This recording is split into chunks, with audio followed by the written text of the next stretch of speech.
With all the craziness in the world, on this episode, we take a sweet break. We talk about that and much more on this episode of The Crude Truth. In 1901, at Spindletop Hill near Beaumont, the future of Texas changed dramatically as, like a fountain of fortune, thousands of barrels of oil burst from the earth towards the sky. Soon, Detroit would be cranking out Model Ts by the millions, and America was on the move, thanks to the black gold being produced in Texas. Now, more than a century later, the vehicles are different, but nothing else has truly changed. Sure, there may be many other alternative energy sources like wind and solar and electric. But let's be honest, America depends on oil and entrepreneurs, and if the USA is truly going to be independent, it has to know the crude truth. This episode is brought to you by LFS Chemistry. We are committed to being good stewards of the environment. We are providing the tools so you can be too. NAPE Expo, where deals happen. Air Compressor Solutions. When everything is on the line, Air Compressor Solutions is the dependable choice to keep commercial business powered up. Sandstone Group. Exec Crew. Elevate your network, elevate your knowledge. Texas Star Alliance. Pecos Country Operating. Fueling our future. Well, hello again out there, and thank you as always for tuning in to another episode of The Crude Truth.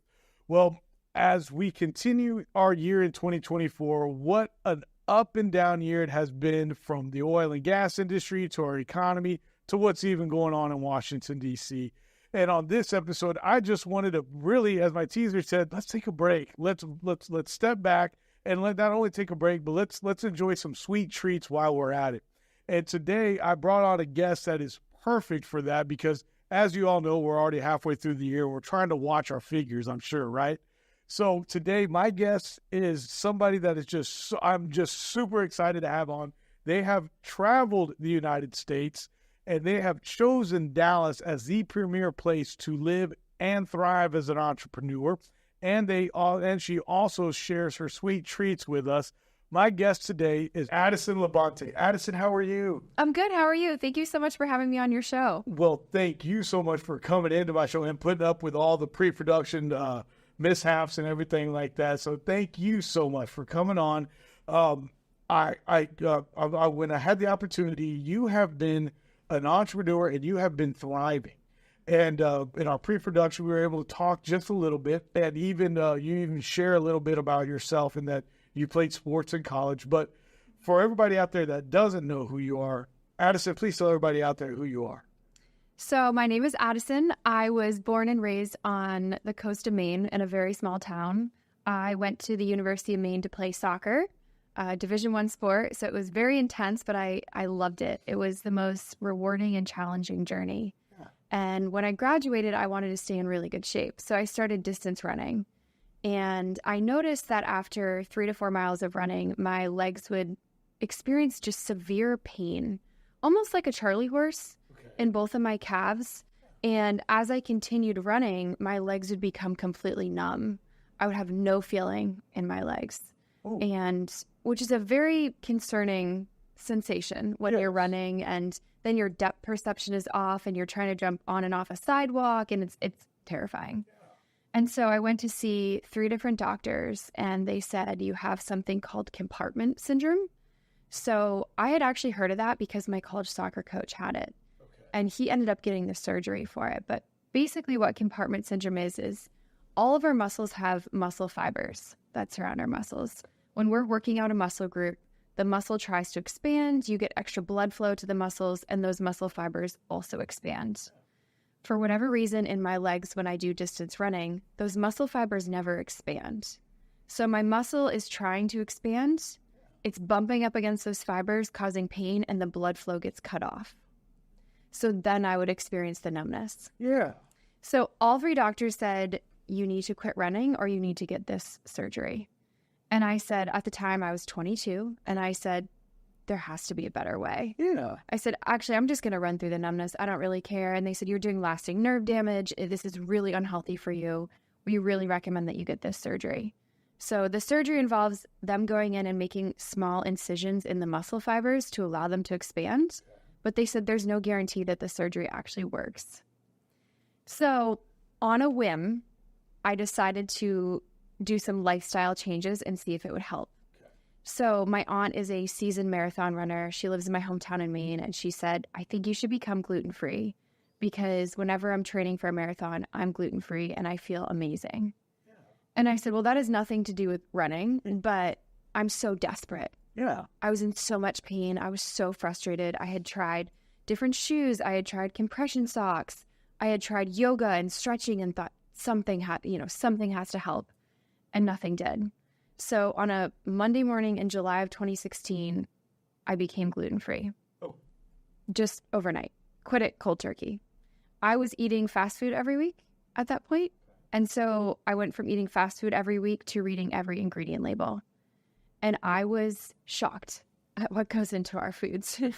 Horrified at the things that are in our foods. And after about 3 to 4 days, I'm not even kidding, that quickly, I had my first long distance run where I could feel my legs the entire time. Whoa, that didn't take much time. No, it didn't. Because I was eating gluten every day leading up to that, and then suddenly it was mostly out of my system. Yeah. I could run again. And I was shocked. But I was so excited to feel normal. And I had this newfound appreciation for running and for my own health. Because before that, I considered myself a pretty healthy person. I mean, I was a D1 athlete. Yeah. I thought, this is the pinnacle of my athletic career and I'm in the best shape of my life.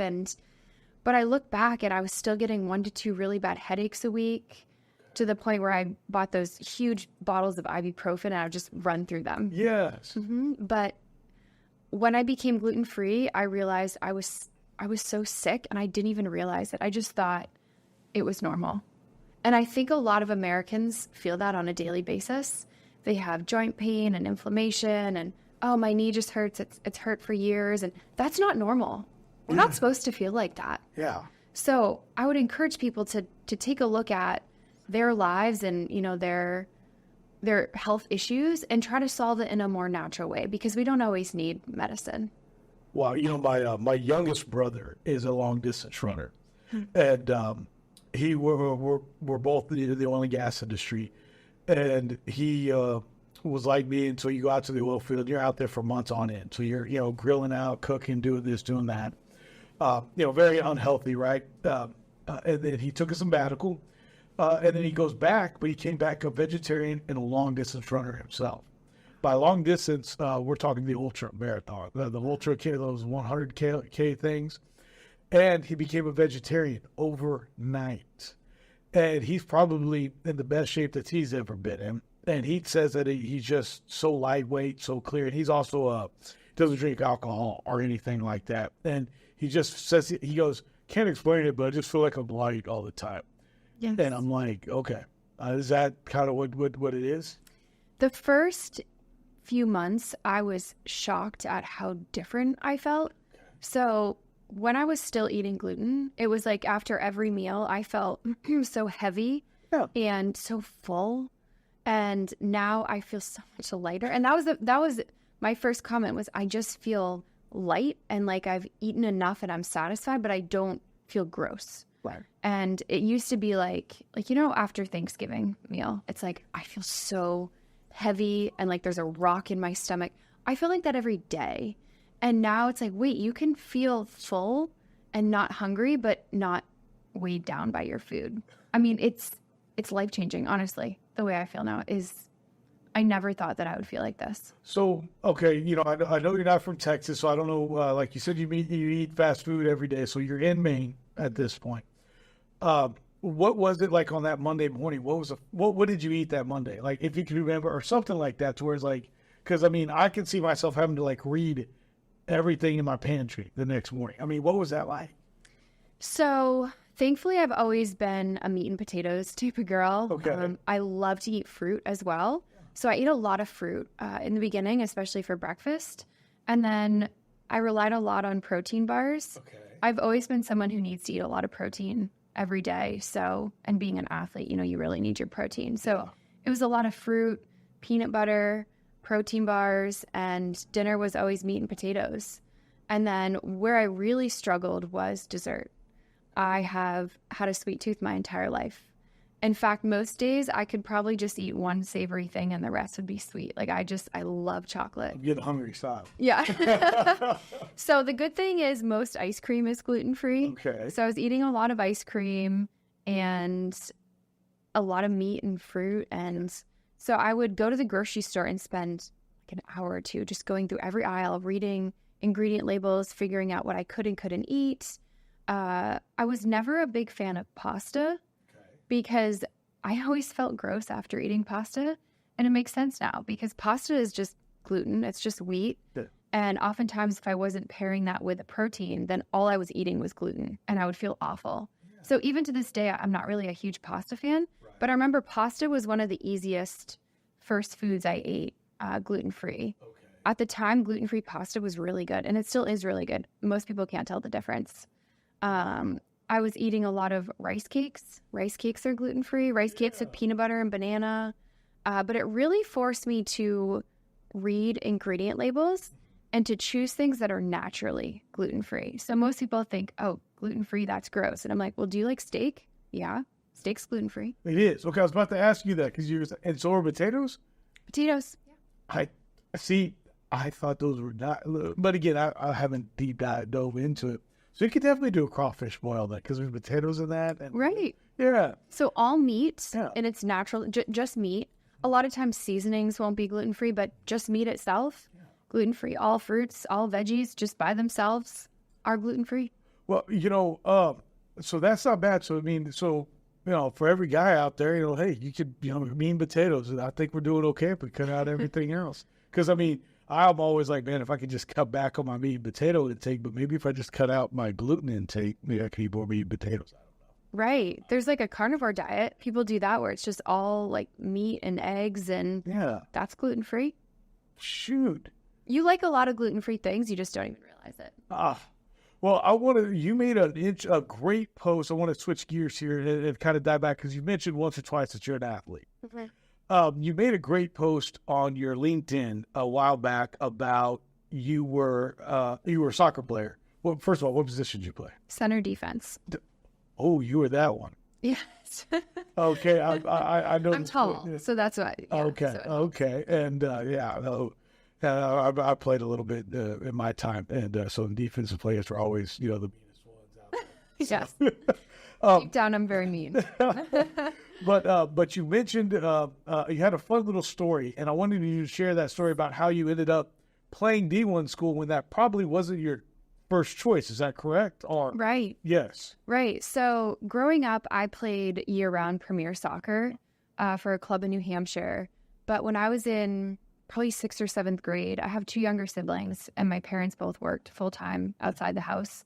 And they said, we can't drive you to these practices. I mean, practice was 45 minutes away, 2 nights a week, and games on the weekends all over New England. They said, we just can't do this. Like, our family comes first. And so I had to quit playing year-round soccer. So from 7th grade to senior year of high school, I only played in the fall. Yeah. And I was a great high school player, but that was at a small school in Maine. That's not indicative of D1 as a whole in the United States. So I thought, I'm going to go to a really great academic school, play Division III soccer, and soccer will be, kind of the background to academics. Yeah. And I was so set on going to this very prestigious D3 school in Vermont, and I went to one of their ID clinics in the fall of my senior year of high school. Okay. And got to meet the coach, all the players. It's basically like a big tryout to see if any of us wanted to go play there. Right. And I thought I nailed it. And I emailed the coach the following week and said, I loved your school. I loved meeting you and all the players, and I really want to come to school here. And he said, unfortunately, you're not fast enough to play here. And, there's some skills on the field that, you wouldn't make it here. And I was crushed. I mean, that was my life plan. I was going to this school. I already knew my major. I had everything lined up. Yeah. And so hearing that I wasn't good enough to play at that school made me question, am I good enough to play at all, anywhere? So I remember one night my mom said, I want you to email the coach of every single college that you applied to. It can't hurt. Yeah. And I'd applied to 10 schools. And the University of Maine was the only Division I school that I applied to because I didn't think I was good enough to play there. So I told my parents, I will email every coach, but I'm not going to email UMaine because that's Division I and that's my backup school. You know, it's a state school, whatever. I'm really into academics. And Yeah, you give me to the private school. We can talk about that. Yeah. right, exactly. Yes. So I actually ended up emailing the UMaine coach. I didn't tell anyone that I did because I said, there's no way he's going to reply. I mean, I just was told I couldn't play D3. What am I thinking? I can go play D1. It's also November of my senior year of high school, which is pretty late to commit to a Division I school. Yeah. So I thought there's no way. And sure enough, he emailed me back. And I remember his very first email said, I want to get you on campus. I know who you are. And I was like, what? You know who I am? And I was shocked. So I told my parents, I said, well, I ended up emailing, coach at the University of Maine, and he wants to meet me. And can we go up to Orono and see the school? And so my parents met at the University of Maine. My dad was a football player there. Oh, wow. So I was very well versed in UMaine athletics, but never thought I was good enough to play there. Okay. So I met with the coach, and he said, I've heard about you. I've heard you're really fast, which is shocking because that D3 coach said I wasn't fast enough. But I had just won a track state championship the year before. And he said, I know that you're really competitive because I've talked to your high school coach. So although I've never seen you play, I'll let you walk on. You might never play a minute in your 4 years here, but I like your competitiveness and I think it'll be good in practice. Yeah. You'll push our other players and you're also very good at school. That brings up the team GPA and we like you. We'll take a chance on this. And so I went home and I said, this is a once in a lifetime opportunity, Mom and Dad. I'm going to commit to this. Wow. So I called my coach on Leap Day 2012 and said, count me in, coach. Wow. I'm coming to school here. And then you did play too, though, right? Yes. Yes. So part of the UMaine soccer program is going to school in July and August, taking summer courses so that you're ahead for the season, and also training all summer on campus. So I knew that it was quite an undertaking. So July 1st, 2012, my parents dropped me off, and that was the start of my Division I soccer career. My freshman year, I played 6 minutes. Okay. Which is one random game, and we were winning by a lot. Coach put me in for 6 minutes before halftime. And I thought, I really need to figure this out if I want to play. So my freshman year, I scheduled weekly meetings with my coach just on my own. Coach, what can I do better? What does it take to play at this level? And the cool thing was, because I wasn't playing year-round all my years growing up, my coach had kind of mold me to the player that he needed. And I was almost naive to the point where he could create the player out of me that he wanted. Yeah. So I worked my tail off. I mean, I've never worked so hard for anything in my life. And by the time sophomore year rolled around, I was playing every minute of every game and starting. My very first game that I ever started and played was against the University of Connecticut, UConn, who's a top 25 school, and I was terrified. Wow. It's like, well, here's this opportunity that I've been like praying for. Here it is. Yeah. And it's like, welcome to the big leagues. And I remember that game, we lost 1-0, which is like very, very respectable for a top 25 team. Yes. And it was, that was the start of my career. And from then on, I started and played every single game until I graduated. I went from being a walk-on who played hardly anything to a full ride starter. And I thank my coach all the time for taking a chance on me. I had no business being there, but he saw something in me that other people didn't. And being a Division I athlete is so much of who I am. And I think about being an entrepreneur now. I could have never done this if I didn't have that boldness that I learned in college. Well, I'm glad you mentioned the word entrepreneur. And thank you for sharing everything from the gluten-free, from your journey so far, because I want to get to, let's fast forward a few years to 2020 and talk about your career and your business that is thriving in just a year's time frame, or well, it's under a year. But let's go to 2020 and your decision and why you're here in Dallas, Right. So in 2020, I had my Instagram and my blog, and I was doing that just as a side hustle, just on the side. I was working full-time in an office in finance. I was doing hedge fund analysis. Oh, fun. Super thrilling. Yes, real fun. Not fulfilling whatsoever. So I was so thankful for the blog and for Instagram, because that was my creative outlet. Yeah. And that was something I was just doing, for myself and my audience online. And so 2020 hits, and suddenly I'm working from home. Okay. And I said to myself, I'm going to treat this like a business. This is no longer just a hobby. This is my chance to really pour into this, see if I can make it something. And so I worked all the time. I would wake up early, finish my finance job. I would try to get everything done before noon, and then I would just work on this business on the side. Wow. So I'm so thankful that for that time where I was able to dedicate a lot of my time and effort to my business. So I continued growing that audience online. And then by the time 2021 rolled around, Maine was still very shut down. Our beaches were still closed. And I thought, I'm young, I'm an entrepreneur. I can't live here if I want to really grow this into something special. I need to live in a place where big, exciting things are happening. And so actually my best friend and her husband used to live here in Dallas. He's a former Stars player. And I told them that I was interested in leaving Maine. And they said, Dallas is the best city for young people. I mean, you've got all 4 major sports teams. There's no state income tax. There's so many business owners. And you just need to move to Dallas. The weather's a lot better, better than Maine at least. So I didn't know. I had never been to Texas. Whoa. I had never been to Texas. I didn't know anybody who lived here. And I said, I need to go down and visit for a week or so just to make sure that I like it. And then if so, I'll move. Yeah. So I came down Labor Day weekend of 2021. Okay. And when I landed, it was about 105 degrees. Yeah. And I thought, okay, it can't really get worse than this. So if I can handle this heat, I think I can do it.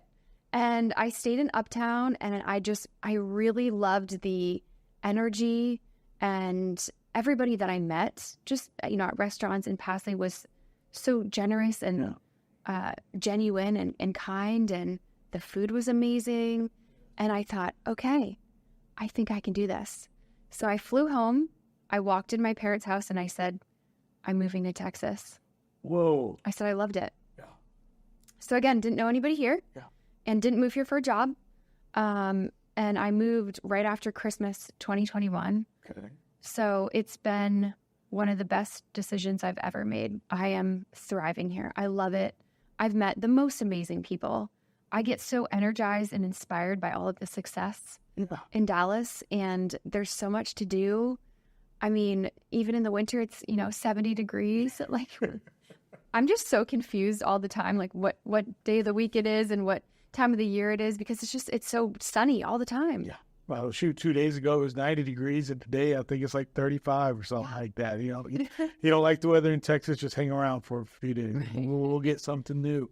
Well, so you're an entrepreneur, and you're here in Texas, and let's talk about what you're doing now, because you're taking not only your lifestyle, you're taking your passion, and you're finding those, and you're now molding them into your career. And so I'd love to talk about that. Awesome. So I built up this audience online, and I remember in December of 2022, I did this really cool series on Instagram. Each day leading up to Christmas, I did a different cookie recipe.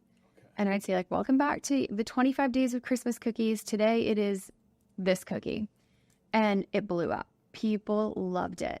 And I started getting questions from my audience saying, these look so good. If I pay you, will you ship these across the country to me? And I said, well, no, that's a liability issue, and they probably won't last. And I'd probably have to charge you a lot of money so that the shipping, was worth it. And I'm only making a small batch of this. It doesn't make sense. But in the back of my mind, I thought, I'm onto something. If people are asking for this, and this sort of product doesn't really exist in the market today, what would that look like? And so I spent a good chunk of 2023 coming up with a product. And what does this look like to launch a food brand? Yeah. So in early 2024, I launched Sweet Addisons, which is a brand of better for you, better tasting desserts. made with clean ingredients that are minimally processed, sustainable, ethically sourced, better for you, better for the planet.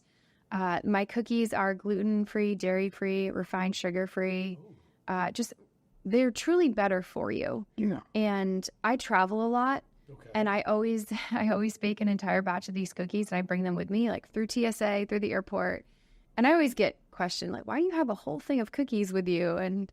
But it's because you can't go buy healthier, better for you cookies. It doesn't exist. And my sweet tooth wants a cookie every single night before I go to bed. Right. So I thought, I'm going to create the product that I wish I could buy. So it's been a whirlwind. It's been a lot more work than I was expecting, and a lot more doing things for the first time, things that I previously had no idea how to do. How do you launch a food product? There you go. That's going to be my next question. So there's legal things like getting your food handler's license and setting up, UPC codes and barcodes and, working in compliance with the FDA. And then there's where do you source the ingredients from? Yeah. So that it's not super expensive, because launching a food brand, you don't just go to, the grocery store and Whole Foods and buy all these ingredients. I mean, it would cost an arm and a leg. Yeah, because that would be either Whole Foods or Central Market. That those would be Right. the two choices I would go with. And if it's not there, I'd be like, well, it was a good idea. I'm done. Right. So it was figuring out all of these things for the first time. Yeah. And then the actual product itself. So I went through about 4 months of recipe testing. I did over 25 variations to land on the first product, which is chocolate chip cookies. So to think about where I started with these and where they are now is comical, because they're just, I'm so in love with these cookies. Like I eat one every single night. In just the first few weeks, we've had over 250 orders. They've gone to almost every U.S. state, which has been thrilling. Wow. To get to hear people's feedback. I mean, I had a comment come through this week from somebody who just left a review on my website. I don't know this person. I don't know where they live. I don't know how they found me. And this woman said, in my 50 years of life, this is my favorite cookie I've ever eaten. And I thought, wow. I mean, the fact that I can give this gift to people, especially those of us with food allergies who can't enjoy regular products, the fact that I can give this to them means the world to me.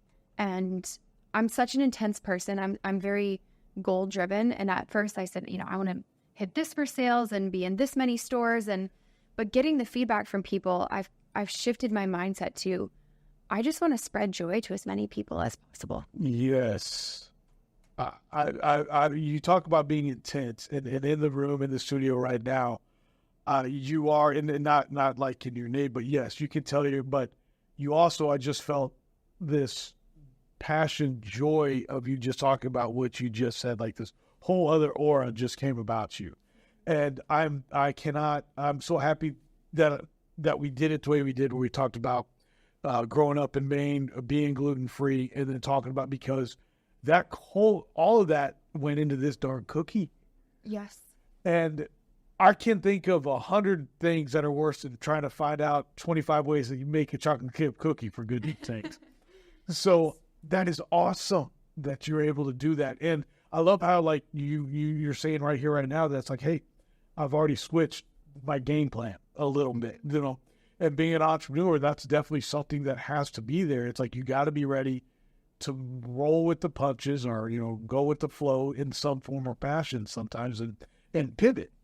Right. Mm-hmm. Exactly what you said. I really feel like my whole life has prepared me for being an entrepreneur, and especially now being a founder of a food brand. I learned so much perseverance in college, going through being a Division I athlete. And there are days when it would be so much easier to just give up, throw in the towel. But I think to myself, I've done things that are more difficult than this, and I've gotten through them. And I was a Division I athlete for 4 years. I've run 2 marathons. Like, I'm pretty unstoppable.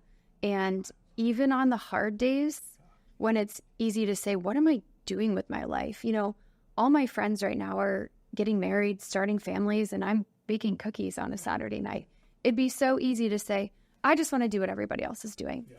And I love my friends to death, and what they're doing is amazing. And I'm so excited for them. But I have felt called to start this business and to be able to help those of us who have food allergies or who are health conscious. And this is my way of giving back.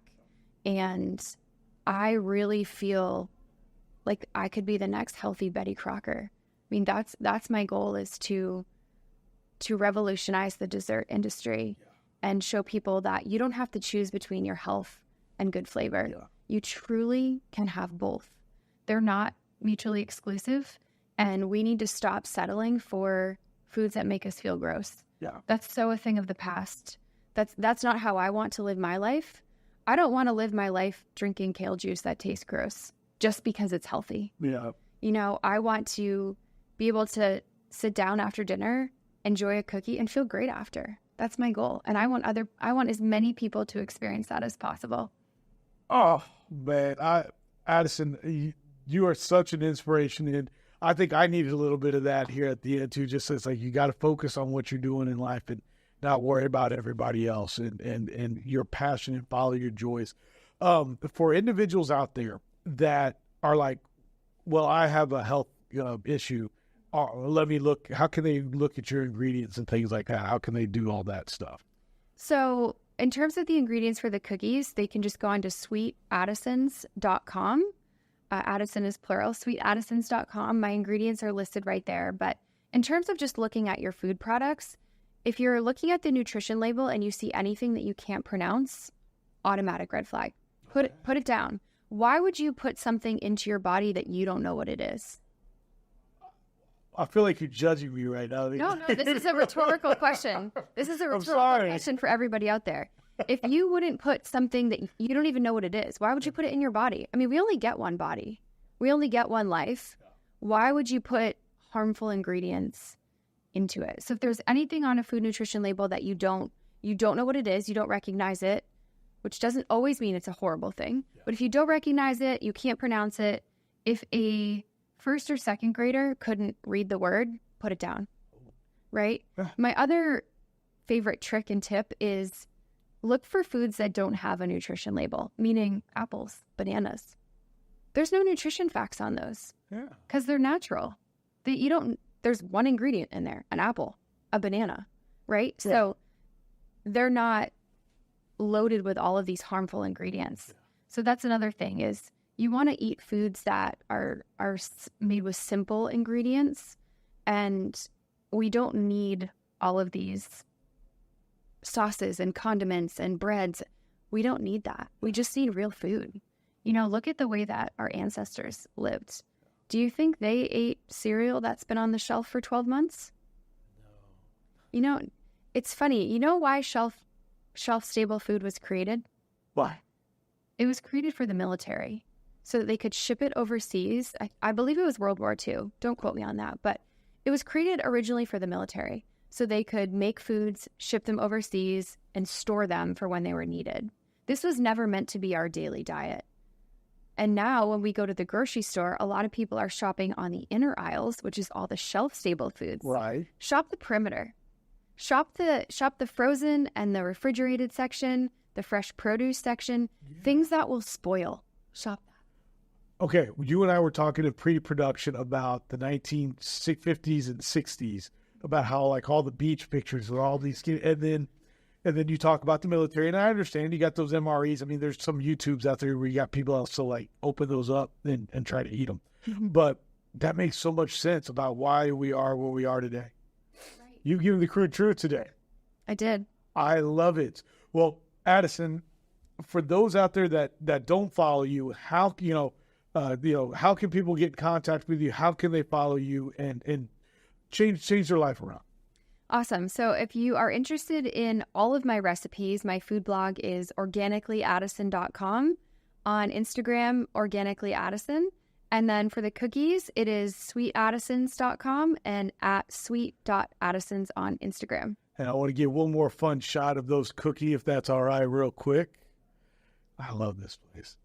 And Addison, I cannot thank you enough for coming on. I think I got to have you back, and we're going to have to just name off a bunch of your cookies. Maybe we'll do something fun and have to even try to cook some or bake some up. We'll do a live taste test. Ooh, that'd be fun. With all the flavors, because I'm already in the works flavors 2 and 3. Okay. So those will be coming soon, but I hope to expand even more from there, and we can do a taste test. Oh, duh. That's awesome. You just tell me when. Perfect. Okay. Well, to everybody out there, thank y'all so much for taking this sweet break with me today on this episode of The Crude Truth. And thank you again, Addison. Just thank you so much. And we'll see you all again on another episode of The Crude Truth. Again, The Crude Truth would like to thank today's sponsors: LFS Chemistry, NAPE Expo, Air Compressor Solutions, Sandstone Group, Exec Crew, Texas Star Alliance, Pecos Country Operating, and Real News Communication Network. The easiest way to start your own podcast and TV show? Real News Communications Network. Stand out from your competition. Produce streams of high-quality social media content. Become a thought leader in your industry. With RNCN, you get to be the host. We handle everything else. Tour one of our 3 locations in Dallas, Fort Worth, and the Colony. Call 972-402-6333 or visit launchashow.com to find out more.